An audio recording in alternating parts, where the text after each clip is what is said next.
ধর্ম এবং কর্মের মধ্যে কে সবচেয়ে বড়? একদিন ধর্ম আর কর্মের মধ্যে বিবাদ হয়। ধর্ম বলে আমি বড়, আর কর্ম বলে আমি বড়।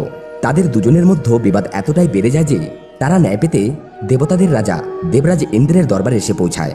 তাদের দুজনকে দরবারে দেখে দেবরাজ ইন্দ্র জিজ্ঞাসা করলেন, হে ধর্ম আর কর্ম, কি উদ্দেশ্যে আপনাদের আগমন, শীঘ্রই বলুন। তখন ধর্ম আর কর্ম বলে, হে দেবরাজ ইন্দ্র, আমাদের দুজনার মধ্যে বিবাদ হয়ে গেছে। আপনি এর বিচার করুন যে ধর্ম আর কর্মের মধ্যে কে সবচেয়ে বড়। এমন প্রশ্ন শুনে দেবরাজ ইন্দ্র খুবই চিন্তায় পড়ে গেলেন। তিনি ভাবতে লাগলেন, আসলে এই দুজনের মধ্যে কে বড়। দেবরাজ ইন্দ্র ন্যায় করতে পারছিলেন না। তখনই দেবগুরু বৃহস্পতি বলেন, হে দেবরাজ ইন্দ্র, এর সঠিক উত্তর শুধু রাজা বিক্রমাদিত্যই দিতে পারবেন, যিনি এই সময় পৃথিবীলোকে রয়েছেন। তাই আমাদের সবাইকে রাজা বিক্রমাদিত্যের কাছে যাওয়া উচিত। দেবগুরু বৃহস্পতির কথা মতো দেবরাজ ইন্দ্র দেবগুরু বৃহস্পতি সহিত ধর্ম এবং কর্ম রাজা বিক্রমাদিত্যের কাছে চলে আসেন। রাজা বিক্রমাদিত্য খুবই ধার্মিক, ন্যায় বিচার করা, দানী আর প্রজাদের হিতৈষী ছিলেন। তিনি যখন সবাইকে তার দরবারে দেখলেন, তখন তিনি সবাইকে প্রণাম জানালেন আর বললেন, হে দেবগণ, কি কারণে আপনাদের আগমন, আমি আপনাদের কি সেবা করতে পারি।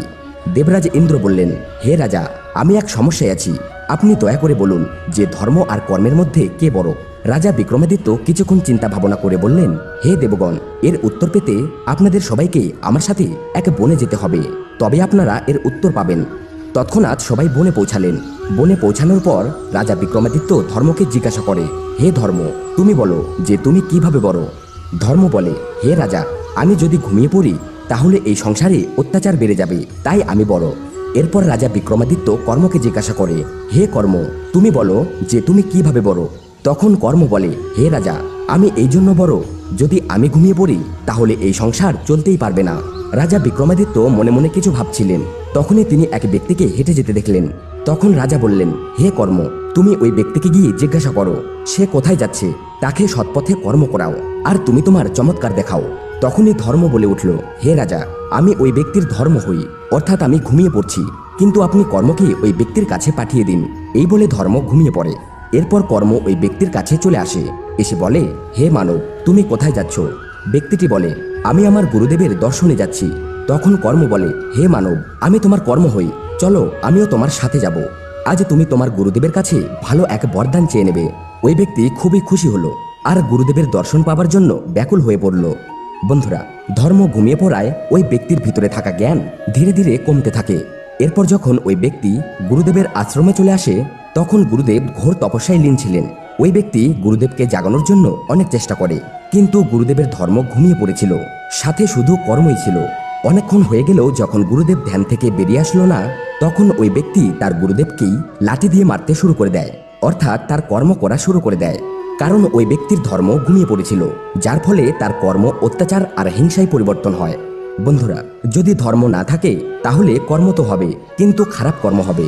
এরপর গুরুদেবের তপস্যা ভঙ্গ হলে গুরুদেব দেখতে পান যে তার প্রিয় শিষ্যই তাকে আঘাত করছে। এমন দৃশ্য দেখে গুরুদেব খুবই ক্রোধিত হয়ে পড়ে আর ওই ব্যক্তিকে অভিশাপ দিয়ে দেয়, তোর এই আচরণ পশুর চেয়েও অধম, তাই তোকে অভিশাপ দিলাম, এই মাত্রই তুই গাধা হয়ে যা। ব্যক্তিটি তৎক্ষণাৎ গাধা হয়ে যায়।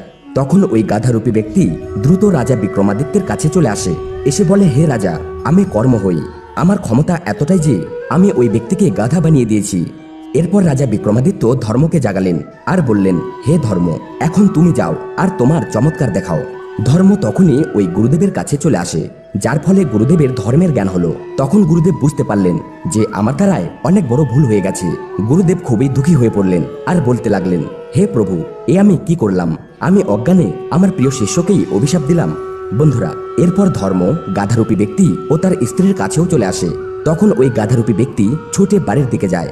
তার স্ত্রীর মধ্যে ধর্মের জ্ঞান হওয়ায় সে বুঝতে পারল যে তার স্বামী বাড়ি আসতে চলেছে। ধর্মের জ্ঞান হওয়ায় আরও বুঝতে পারে যে তার স্বামীকে গুরুদেব অভিশাপ দিয়েছে। কিছুক্ষণ পর ওই গাধারূপী ব্যক্তি বাড়িতে ফিরে আসে। এরপর গাধারূপী ব্যক্তিকে নিয়ে তার স্ত্রী গুরুদেবের কাছে চলে আসে, এসে বলে, হে গুরুদেব, আমায় ক্ষমা করে দিন, আপনার অভিশাপ আপনি ফিরিয়ে নিন। গুরুদেব বলেন, হে কন্যা, আমার এই অভিশাপ আমি তো ফিরিয়ে নিতে পারি না, কিন্তু এর মুক্তির উপায় আমি অবশ্যই বলতে পারি। যদি সে দেবরাজ ইন্দ্র আর দেবগুরু বৃহস্পতির দর্শন করে তাহলে সে অভিশাপ থেকে মুক্তি পেয়ে যাবে। তখন ওই ব্যক্তির স্ত্রী বললেন, হে গুরুদেব, দেবরাজ ইন্দ্র আর দেবগুরু বৃহস্পতিকে এখন কোথায় পাবো। গুরুদেব তার তপবল দিয়ে দেখে বললেন, হে কন্যা, তুমি এখনই রাজা বিক্রমাদিত্যের কাছে যাও, সেখানেই তোমরা দুজনের দর্শন পাবে। বন্ধুরা, ধর্মেরই প্রভাবে ওই স্ত্রী তার গাধারূপী স্বামীকে নিয়ে রাজা বিক্রমাদিত্যের কাছে চলে আসে। এদিকে দেবরাজেন্দ্র, দেবগুরু বৃহস্পতি আর রাজা বিক্রমাদিত্য এইমাত্রই দরবারে এসে পৌঁছেছেন। বন্ধুরা, এরপর যখন ওই গাধারূপী ব্যক্তি দেবরাজেন্দ্র আর দেবগুরু বৃহস্পতির দর্শন করল, তখনই সে অভিশাপ থেকে মুক্ত হয়ে গেল। তখন রাজা বিক্রমাদিত্য বললেন, হে কর্ম, তুমি বড় নও, তুমি তখনই বড় হবে যখন তোমার সাথে ধর্ম হবে, নীতি হবে আর ন্যায় হবে। এদের ছাড়া তুমি কখনোই বড় হতে পারবে না। যদি তুমি অন্যায়, অধর্ম আর অত্যাচারের সাথে থাকো, তবে তুমি ছোটই থাকবে। সেই জন্য হে কর্ম, তুমি বড় তখনই যখন ধর্ম তোমার সাথে হবে, তাই ধর্মই বড়। উত্তর পেয়ে ধর্ম আর কর্ম দুজনেই খুশি।